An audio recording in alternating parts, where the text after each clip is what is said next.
Not exploring supplements, and especially supplementing electrolytes, was probably the biggest mistake I made the first time I tried the ketogenic diet back in 2020. The first time I tried it, I felt really tired and sluggish for a lot of the period of time that I was trying it out for. And I didn't know that this had to do with the fact that my body was missing crucial electrolytes. So this time around, I've learned a lot more about the things that I need to supplement while following a medical ketogenic diet. So the things that I'm currently on include electrolytes, things like potassium, magnesium, and I also take salts in the form of those electrolyte packets that you can pour into your drink every day too. I'm also taking a multivitamin.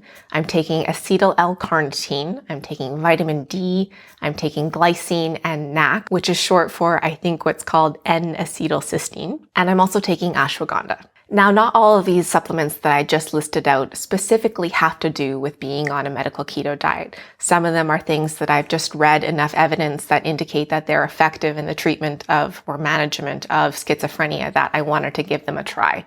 But I'm going to take you through each of these supplements that I'm on and explain a bit more about why I'm doing it. And I'll also share with you my keto coach Nicole Laurent's thoughts on some of these supplements that she's recommended I take as well. Before I dive into that though, I just want to show you something that was a little bit life-changing for me in terms of being able to actually adhere to a kind of intensive supplementation routine where I'm taking supplements 3 times a day. So I've never seen a pill case like this before, but I found this on Amazon, or rather Rob found it for me on Amazon. Thank you, Rob. And it's basically a week's supply of supplements with this for each day. So you can divide it into breakfast, lunch, dinner, or however you want to divide the 3 dosages that you do. And then you can take this with you if you're going to be out for a day or whatever. And this has just been super handy. So maybe I'll link to it in the description below if you want to check this out too, because it's been really handy.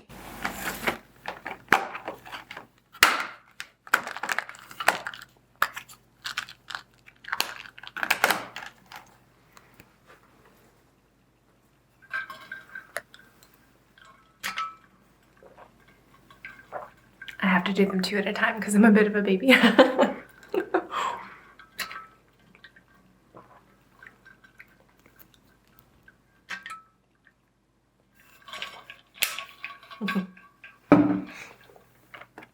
After I run you through the supplements that I'm currently taking, I will also share with you supplements that I am looking into for future use as well. The ones that I'm taking that aren't necessarily to do with the medical keto diet, I'm taking, even though they may be a little bit confounding with this medical keto metabolic therapies project because they may have their own inherent benefits, but it just seemed like the benefits were so obvious that it seemed almost unethical to just not put myself on them right away. But there's some other ones that I want to tell you about as well that I will probably introduce once I can draw adequate conclusions about how this keto and metabolic project has gone for me and its effectiveness so that we don't have too many confounding variables at play. Okay, so the really big ones that I mentioned that I did not know about the first time I tried keto and had a really bad impact on how I felt were electrolytes, things like magnesium, potassium, and sodium. And so every day I take both magnesium and potassium in the form of capsules, but I also drink this Element, or we found this other brand of electrolyte mix as well, which basically has sodium, potassium, and magnesium in it. And the reason why we chose these specific brands were because these actually don't have any carbohydrates in them. Well, actually this flavor of this one has 2 carbohydrates in it, 2 net carbohydrates in it per serving, but they have other flavors that have very minimal, and this actually has 0. So important to consider when you're picking out these types of electrolyte mixes. One of my favorite keto bars, Genius Gourmet, the brand, actually had a write-up on why electrolytes are so important on keto. So I'm just going to read you a little bit about that. So those participating in a low carb or keto diet need to understand that their elimination of carbohydrates will impact the amount of electrolytes consumed in the body. Foods like fruits and vegetables that are very high in electrolytes are discouraged on a keto plan, which limits the possible source of these essential minerals. Additionally, packaged processed foods that are usually off limits on the keto diet may unknowingly be the source of electrolytes for so many. Additionally, a body in ketosis will process electrolytes differently as it produces less insulin. Low insulin has a diuretic effect on the body, which means you lose many more vitamins and minerals to waste. You pee it out. Dehydration is also quick to occur, which people usually attempt to correct by consuming vast quantities of water. Unless the water contains added electrolytes, such as this stuff, this only contributes to the dilution and excretion of essential electrolytes. So it is critical that you supplement electrolytes, especially in the beginning phases where keto flu is a bigger possibility. And here's what Nicole had to say about potassium, magnesium, and electrolytes as well. In the first 2 weeks of the initiation phase of a ketogenic diet, there's an electrolyte imbalance that can occur. It's normal and it's expected, but for the first 2 weeks or so in particular, people will tend to deplete in potassium. And so often we want to make sure that that is available because otherwise they urinate out a lot of electrolytes, magnesium, potassium, and sodium. And that is just part of the adjustment that happens. And so we really kind of supplement those quite aggressively in the beginning, the first 2 weeks. And there's lots of different ways to do it. So for example, I know other clinicians will use like light salt, which is half potassium, half sodium, and have people salt a lot with that, and that works really great for them. All the clinicians kind of have their different ways that they do it. So those two are very, very important.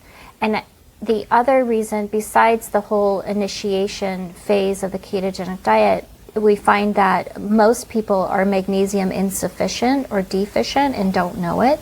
And there's lots of reasons for that. It's a little bit harder to get in the food supply.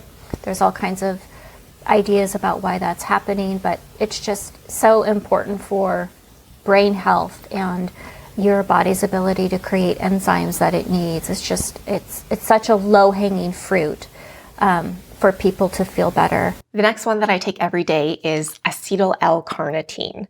Now, this is something that helps in the absorption of fat, and here's why Nicole says that it's important to supplement this as well. The other one that we have you on is L-carnitine, and usually we get an L-carnitine assessment before a ketogenic diet to make sure someone is not insufficient, but we're putting you on one just as a precaution, because if someone runs low on their L-carnitine levels, which is an amino acid that you can find in food, and then your body can also make some of it from other amino acids. But people on ketogenic diets use up a lot of L-carnitine, and the reason for that is carnitine shuttles fatty acids from your blood into the mitochondrial membrane, and then it gets to be made into ketones. But if you're low on carnitine, your body can't shuttle enough of that in to make ketone levels that might be therapeutic. And so we find sometimes that when people are on ketogenic diets and they're doing really well, and then suddenly they're kind of not, that's one of the first things that we check for, is to see if their carnitine levels have become insufficient. For people who are entering a ketogenic diet from a vegan diet or a vegetarian diet or just a poor standard American diet, it's quite often that they can come into it carnitine insufficient.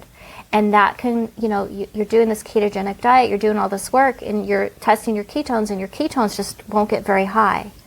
Or they're just not working very well, or they're not getting to a 1.0 or whatever. Then that's something we want to watch for.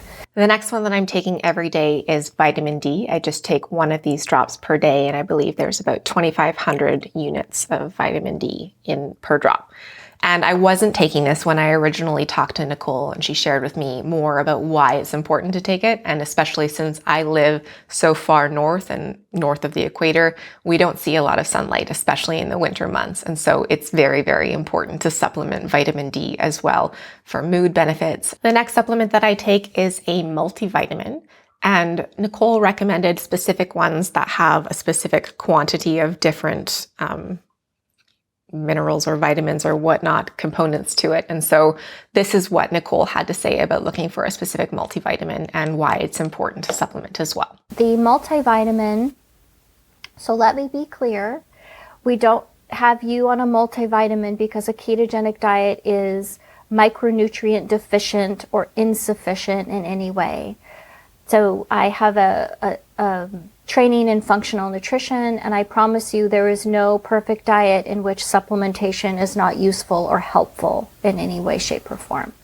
So we have you on a micronutrient just to make sure that you have all the things you need, anticipating that perhaps you've come into the diet micronutrient insufficient. And I will say that many of the medications that people come into the ketogenic diet on, because they're trying to treat something in particular, a lot of those medications are nutrient depleting.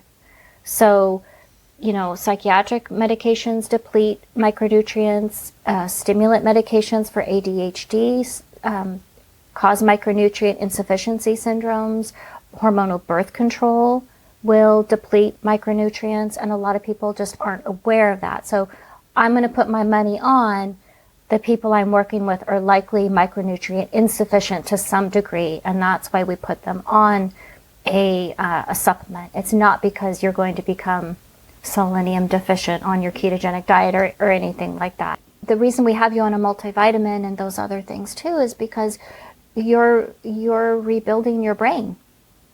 And ketogenic, the way I think about it, and I haven't had anybody tell me this part was wrong yet, but so it's like it's an increase in energy. So ketone production allows energy to get to parts of the brain that otherwise we're not utilizing glucose for energy very well. So you have this influx of workers, right? All this energy. I think it's really important that we have the materials on hand for those workers to do their job.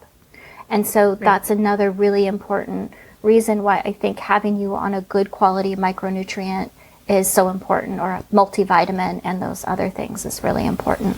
So those were kind of the keto-specific supplements that I'm taking. So really focusing on electrolytes, potassium, magnesium, salts, sodium. Also taking vitamin D, a multivitamin, acetyl L Carnitine. And those are the big ones that I am focused on in terms of supplementing around the ketogenic diet. But I also started to explore more around supplements that could benefit people who are living with schizophrenia. And I found some really promising research that's been done around some of these other supplements that I'm going to share with you now as well, that I'm also currently taking. So two that I'm taking in conjunction that kind of go hand in hand is NAC, which is N-acetylcysteine, and glycine. And they kind of work together as a precursor for glutathione, which is an antioxidant found to be deficient in people who are living with schizophrenia. Basically, what I've learned antioxidants do is clear waste from your cells. And so if you can improve that functioning at a cellular level, that seems like a good thing. NAC has also been shown to improve mitochondrial functioning, which kind of goes hand in hand with what we're attempting to do at improving mitochondrial functioning and metabolic health. And this is what Nicole had to say about these supplements as well. N-acetylcysteine is an amino acid that is a rate-limiting factor in the upregulation of glutathione. And that might be good. But it is a confounding variable, I think, to a ketogenic diet too, because remember, we're trying, that piece. But it would not be a bad thing to add. So there's also research that shows that if you supplement glycine, I like to supplement glycine as part of a collagen peptide formula, and that gives people glycine in a nice rounded amino acid way, and then a low dose even of NAC. I think those two will come together and they will help your body make even more glutathione than it already is on a ketogenic diet.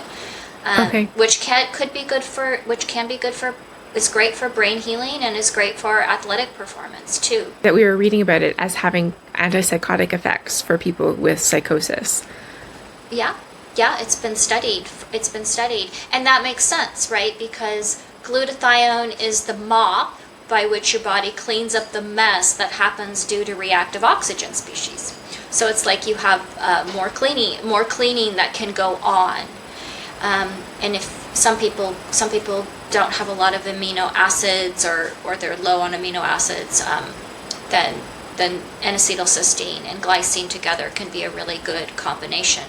The nice thing about providing the precursors to glutathione is that your body then gets to make as much glutathione as it wants and needs. It figures out what it needs. Whereas if you just supplement like liposomal glutathione by itself, we don't know how much your brain needs or wants, right? We're just kind of guessing. And so I really like the idea of doing the glycine with the N-acetylcysteine and letting your body figure it out, along with all those other micronutrients that are part of a glutathione cycle. And the next supplement that I take regularly that could perhaps be seen as a confounding variable as well, in addition to the NAC or NAC and glycine, but it just seems kind of obvious to just implement it in my routine as well, is ashwagandha.